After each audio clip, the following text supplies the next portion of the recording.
Hello बच्चों, नवांकुर डिजी lesson में आपका स्वागत है। सुप्रभात।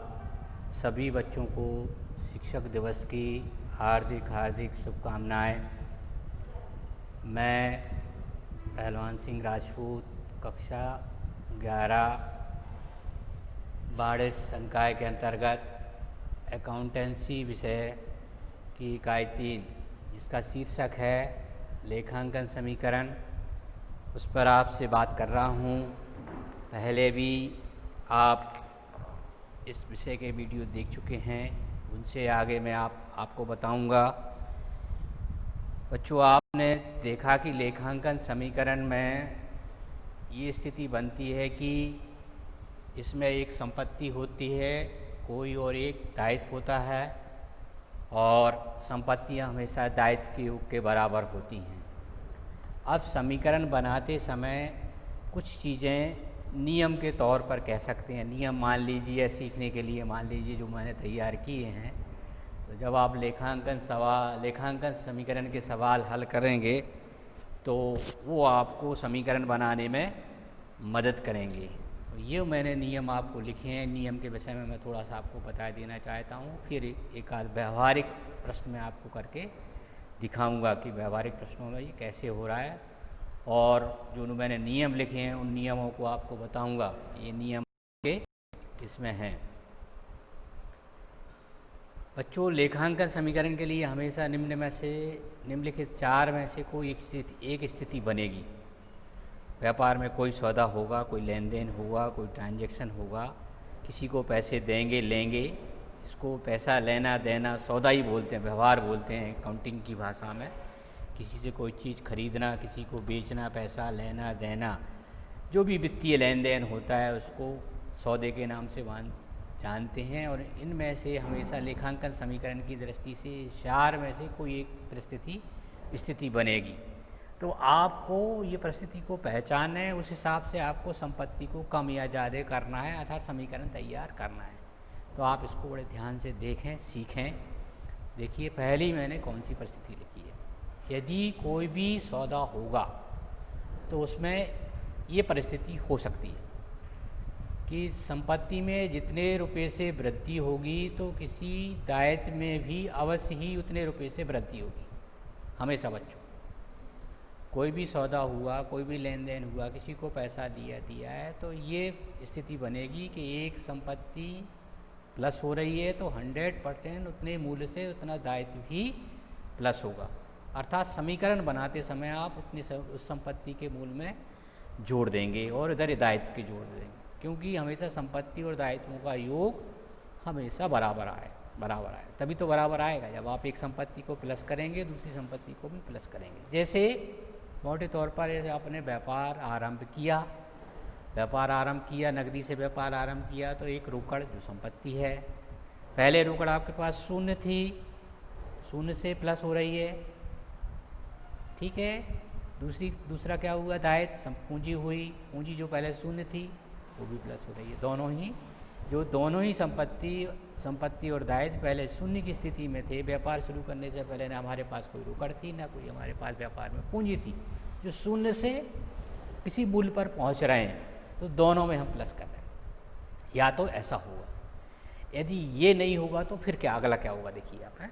पहली बात हो गई कि कोई भी सौदा होगा तो आप उसमें देखेंगे कि 100% एक संपत्ति बढ़ रही है तो उतने ही मूल्य से दायित्व भी बढ़ रहा होगा, तो उतना आपको संबंधित संपत्ति में जोड़ना है और संबंधित दायित्व में जोड़ना है। ये ध्यान रखना है कि जब भी व्यापार आरंभ होता है तो व्यापार आरंभ होने के पहले सारे संपत्ति दायित्व 0 की स्थिति में होते हैं।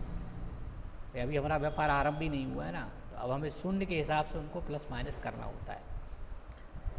दूसरा देखिए, यदि ऐसा नहीं हो रहा है तो फिर क्या होगा बच्चों, यदि कोई संपत्ति जितने रुपए से कम हो रही है तो किसी दायित्व में भी अवश्य ही उतने रुपए से कम ही हो रही हो। यदि एक संपत्ति कम हो रही है और दूसरा दायित्व भी उतने मूल्य से आपका कम होगा, तभी तो दोनों पक्ष बराबर रहेंगे। एक संपत्ति कम और उतना दायित्व भी कम हो रहा है आपका, ये बनेगा। ये देखेंगे, पहले वाली कंडीशन में दोनों प्लस हो रहे थे, दूसरी वाली कंडीशन में दोनों माइनस हो रहे हैं। अब अपन विभिन्न उदाहरणों से इसको समझेंगे। जब उदाहरण आएंगे तब मैं आपको वहाँ इस बात की याद दिलाऊंगा और पहचान करवाऊंगा कि बताइए यहाँ क्या स्थिति बन रही है। तो पहली परिस्थिति में क्या हो गई, एक संपत्ति प्लस दूसरा दायित्व भी प्लस, दूसरी में क्या हो गई, एक संपत्ति माइनस तो दायित्व भी माइनस हो रहा हो, कम हो रहा हो, क्योंकि जब दोनों पक्षों में समान रूप से परिवर्तन आएगा तभी तो दोनों पक्ष बराबर रहेंगे। अगला देखिए, यदि कोई संपत्ति में जितने रुपए से वृद्धि होगी अवश्य ही दूसरी अन्य संपत्ति में उतने रुपए से कमी होगी। ऐसा भी हो सकता है बच्चों, एक संपत्ति बढ़ रही हो उतने से ही दूसरी संपत्ति कम रही हो, दायित्व पर कोई प्रभाव न पड़ रहा हो। जैसे आपने देखा कि नगद माल बेचा, आपने नगद माल आप बेचेंगे तो रोकड़ आएगी और स्टॉक कम हो जाएगा, ऐसा भी होगा। ठीक है, तो अपने आप एक संपत्ति बढ़ गई और दूसरी संपत्ति घट गई तो दोनों पक्ष अपने आप बराबर रह गए, दायित्व पर कोई प्रभाव नहीं पड़ा, या तो ये होगा। और ऐसा नहीं है तो फिर ऐसा होगा कि एक दायित्व बढ़ेगा और दूसरा दायित्व कम होगा, ऐसा भी हो सकता है। कोई दायित्व में जितने से वृद्धि हो रही है उतने मूल्य से कम हो रहा है, तो तभी जा करके ये चार में से कोई एक परिस्थिति किसी भी प्रश्न में बनती है और इसी को आधार मान करके आपको प्लस माइनस करना है। प्लस माइनस जो मैंने चिन्ह लगाए ना, प्लस माइनस चिन्ह लगाने का मतलब ये है कि आपको पहले उस दायित्व को पहचानना है, फिर ये देखना है कि वो बढ़ रहा है तो जोड़ देना है और घट रहा है तो घटा देना है। बट ये ध्यान रखना है कि दोनों पक्षों में समान प्रभाव पड़ना चाहिए, तभी लेखांकन समीकरण संतुलित होगा, बराबर होगा। ये हो गया। अब मैं आपकी किताब का प्रश्न लेकर आया हूँ। किताब में दिया है, निम्न व्यवहारों से लेखांकन समीकरण। भव्य नाम का कोई व्यक्ति है जिसने 30,000 रुपये से नकदी से व्यापार आरंभ किया। अब बच्चों पहचानो इसमें कौन कौन सी दो संपत्ति और दायित्व हैं। एक तो नकदी शब्द आ गया बच्चों, मैंने आपको पहचानना बताया था कि जब भी किसी सौदे में नकद शब्द आएगा तो 100% रोकड़ होगी। नकदी को रोकड़ के नाम से लिखते हैं अपन, रोकड़ खाता बोलते हैं। अब रोकड़ शब्द आएगा, इंग्लिश में लिखना है तो कैश लिखेंगे इसके लिए। नकदी कोई खाता नहीं होता, तो नकदी के लिए रोकड़ शब्द यूज़ किया जाता है। और व्यापार प्रारंभ करते हैं तो पूंजी।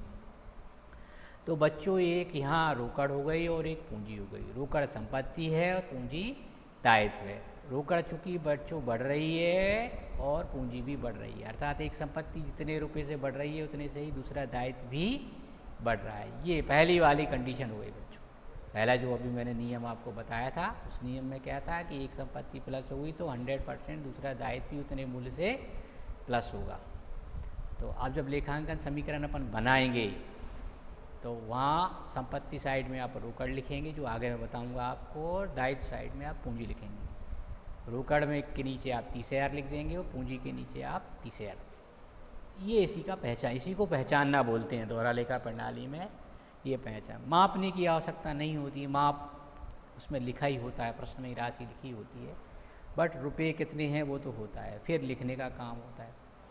तो पहला उदाहरण प्रश्न का पहला बिंदु है जो स्पष्ट हो गया। आगे उसको मैंने लिख के भी बताया, वो भी देखेंगे अपन, और समीकरण सब चीज़ें बताई हैं। अभी मैं बोल भी रहा हूँ, आपको समझा भी रहा हूँ, फिर इसको मैंने लिखा भी है और फिर उत्तर भी लिखा है। अगला बिंदु देखिए, नगद माल खरीदा। बच्चों पहचानो इसमें दो संपत्ति, एक संपत्ति और दायित्व कौन से हैं। नगद शब्द आ गया तो बच्चों कौन सा हो गया, रोकड़ हो गई। एक रोकड़ जो की संपत्ति है। माल खरीदा है, माल खरीदते बेचते हैं तो वैसे क्रय विक्रय, खरीदते हैं तो क्रय बोलते हैं और बेचते हैं तो विक्रय। बट लेखांकन समीकरण में इसको स्टॉक में ही लिखते हैं। खरीदते हैं तो स्टॉक में जोड़ते हैं और बेचते हैं तो घटा देते हैं। तो ये कौन सी कंडीशन हो गई, एक संपत्ति आ रही है और उतने मूल्य से दूसरी संपत्ति जा रही है। आप माल खरीदेंगे तो 20,000 का आपका स्टॉक बढ़ जाएगा और उतने पैसे आपके नगद चले जाएंगे।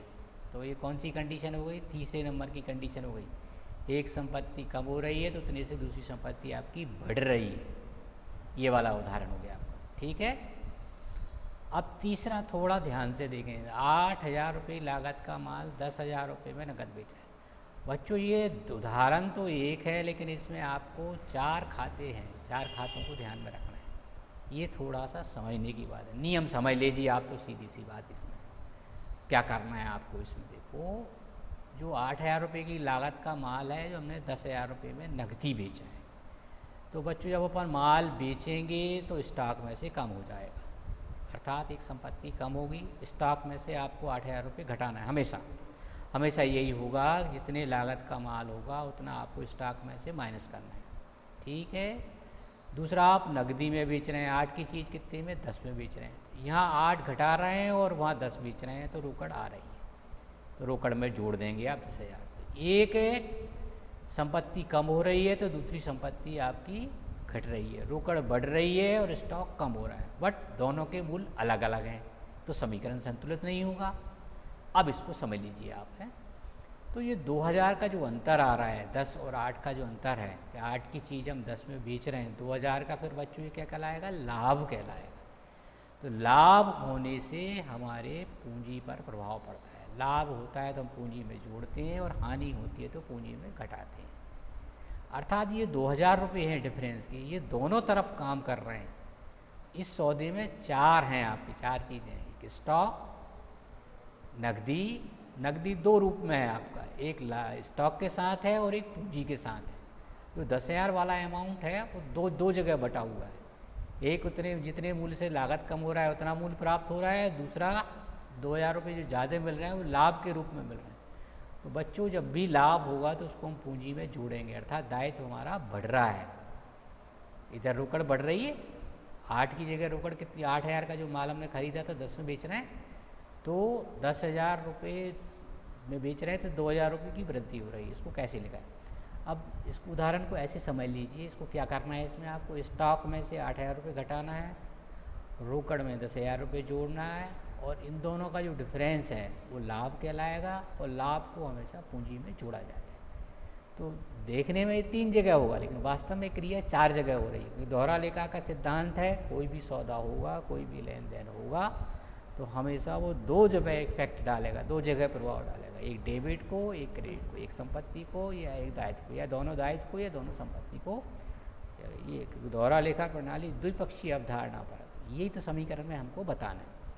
तो ये 3 उदाहरण थे। अब इसको देखो मैंने समझाया भी है, देख लीजिए, जो अभी मैं बोल रहा था वो पूरा का पूरा मैंने लिखा भी है। 2 खाते प्रभावित हैं, रोकड़ और पूंजी। रोकड़ कौन है, संपत्ति है। रोकड़ को क्या मानते हैं समीकरण के हिसाब से, संपत्ति, और पूंजी को क्या मानते हैं, दायित्व। इंडिविजुअल नाम इनके रोकड़ और पूंजी है। यहाँ अभी जो रोकड़ हमारे पास 0 थी प्लस हो रही है, पूंजी 0 थी जो प्लस हो रही है, अर्थात दोनों 30,000 रुपये, एक रोकड़ के आगे 30 आ जाएंगे और पूंजी के आगे भी 30 आ जाएंगे आपके। ठीक है, पहला उदाहरण हो गया। अभी सवाल हल होना शुरू नहीं हुआ, अभी केवल आपको सवाल के विषय में बताया जा रहा है। दूसरे में देखिए, नगद माल खरीदा है, इसमें 2 खाते प्रभावित हो रहे हैं, स्टॉक और रोकड़। एक संपत्ति आ रही है, दूसरी संपत्ति जा रही है। एक में जोड़ेंगे, स्टॉक में जोड़ेंगे और रोकड़ में से आप घटाएंगे, क्योंकि अब जब आप माल खरीदेंगे तो इतने पैसे आपके व्यापार से चले जाएंगे, रोकड़ आपकी कम हो जाएगी, नगद पैसा कम हो जाएगा, और स्टॉक जो आपके पास 0 था वो बढ़ के 20 हो जाएगा। अब इसको देखिए, इसको मैंने यहाँ समझाया है, स्टॉक कम हो जाएगा, जो संपत्ति है 8,000, हमेशा लागत मूल्य घटाना है। इसमें 3 जगह इफेक्ट दिखाना है बच्चों। जब भी माल बेचेंगे तो आप 3 जगह इफेक्ट दिखाएंगे, 2 जगह केवल तब दिखाएंगे जब 8 का माल यदि हम 8 में बेच देते तो नो लॉस नो प्रॉफिट की कंडीशन होती। 8 की चीज़ 10 में बेचेंगे तो फ़ायदा होगा, 8 की चीज़ 7 में बेचेंगे तो घाटा होगा, तो फिर पूंजी में से अपन 1,000 रुपये घटा दें। ये ध्यान रखना है, नियम है।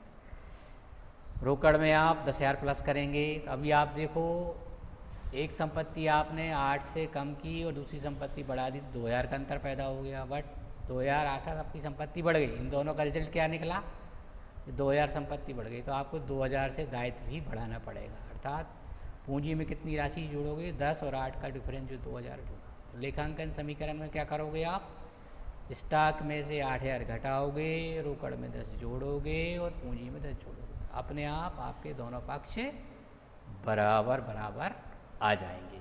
देखिए अब मैंने क्या किया है, ये समीकरण तैयार किया है। तो जो अभी कुछ मैंने बोलने के पीछे, बताने के पीछे ये मापदंड था पूरा का पूरा, कि मुझे प्रश्न को देख कर के ये संपत्तियों और दायित्व को नाम पहले ही लिखना होते हैं, इसलिए मैंने ये सारी कहानी आपको सुनाई। तो ये तीनों लेन देनों में हमारे पास सिर्फ 2 संपत्तियाँ निकल के आईं और एक दायित्व। ये ध्यान रखना है, कोई भी संपत्ति दायित्व किसी भी सवाल में कितनी ही बार आ जाए, वो समीकरण में एक ही बार लिखा जाएगा। देखो यहाँ रोकड़ 2 बार आई, 3 बार आई रोकड़, आरंभ होने पर भी आई, खरीदने में भी आई, बेची आई, लेकिन मैंने रोकड़ एक ही बार लिखा है। स्टॉक 2 बार आया, एक बार खरीदा, एक बार बेचा, एक ही बार लिखा है। पूंजी में 2 बार परिवर्तन हुआ तो मैंने एक ही बार लिखा है। तो कोई भी दायित्व, कोई भी संपत्ति कितनी ही बार उसमें परिवर्तन हो, समीकरण में उसको एक ही बार लिखा जाएगा। यदि वो बढ़ रहा है तो जोड़ देंगे और घट रहा है तो घटा देंगे। इसको बनाने का तरीका ऐसा ही होता है बच्चों। देखो ऊपर हेडिंग डाल देते हैं लेखांकन समीकरण, सौदा लिख लिया, ये संपत्ति, फिर दायित्व। संपत्तियों में कौन कौन है प्रश्न के हिसाब से, एक रोकड़ और स्टॉक है, और इधर केवल पूंजी। यहाँ लेनदार नहीं है, ऐसा कोई ट्रांजैक्शन नहीं हुआ जिससे लेनदार उत्पन्न हो। पिछले सवाल में लेनदार थे इसलिए मैं लिखे थे, अब नहीं है। तो ये प्रश्न के हिसाब से तय होगा कि किसमें कितनी संपत्ति हैं और कितने दायित्व हैं। यहाँ 2 संपत्तियाँ हैं जो कि रोकड़ स्टॉक के नाम से है, और एक दायित्व। ये सौदा प्रश्न के हिसाब से लिखना होता है यहाँ। तो ये रोकड़ पहले 0 थी, 30,000 आ गई, और पूंजी 30 आ गई, दोनों पक्ष बराबर हो रहे हैं। देखो अब स्टॉक में कोई परिवर्तन नहीं हुआ इसलिए मैंने 0 लिखा है। नगद माल खरीदा है तो देखो 20,000 का खरीदा है, तो ये 30, यहाँ देखें, ध्यान से देखें, 30 नगद माल हमने खरीदा तो 30,000 रुपये थे हमारे पास पहले। 20 चले गए होंगे तो कितने बचे? 10 बचे। 10 कहाँ से आ गए बच्चों? कि आपने जो 20,000 का माल खरीदा है तो 10,000 आपने खरीदने वाले को दे दिए होंगे, तो इतनी 10,000 से आपकी रोकड़, 20,000 से आपकी रोकड़ कम हो गई, 10 बचे। ये समझ लें अच्छे से, 10 कहाँ से हो गए? क्योंकि इस लेन देन के कारण 20,000 रुपये हमारे, हमने जिससे माल खरीदा उसको दे दिए, तो ये घट करके कितने बचे? 10। वहाँ मैंने उदाहरण में भी आपको समझाया कि एक रोकड़ में कमी हो रही है तो एक संपत्ति में कमी हो रही है तो दूसरे में वृद्धि हो रही है, और स्टॉक जो पहले अपने पास 0 था वो 20 हो गया। ये पहली वाली कंडीशन में एक संपत्ति बढ़ रही थी तो दूसरा दायित्व बढ़ रहा था। दूसरी वाली कंडीशन में एक संपत्ति घट रही है तो दूसरी संपत्ति बढ़ रही है। दायित्व पर कोई इफेक्ट नहीं पड़ रहा है, दायित्व कोई प्रभावित नहीं हो रहा है। ये धीरे धीरे अभ्यास से आएगा, और इस तरह का प्रश्न रहेगा तो 100% इसमें यही कंडीशन होगी। इस तरह के प्रश्न में भी 100% यही कंडीशन होगी। 10 कहाँ से आगे समझ में आ गया है? मैंने 20 इसमें से घटा दिए, माल खरीदने के बदले में 20,000 रुपये हमारे चले गए, 10 बचे हमारे पास, और स्टॉक जो 0 था वो 20 हो गया। बट दोनों पक्ष देखो, दोनों का जोड़ कितना हुआ है? 30, और इधर का जोड़ भी 30 है।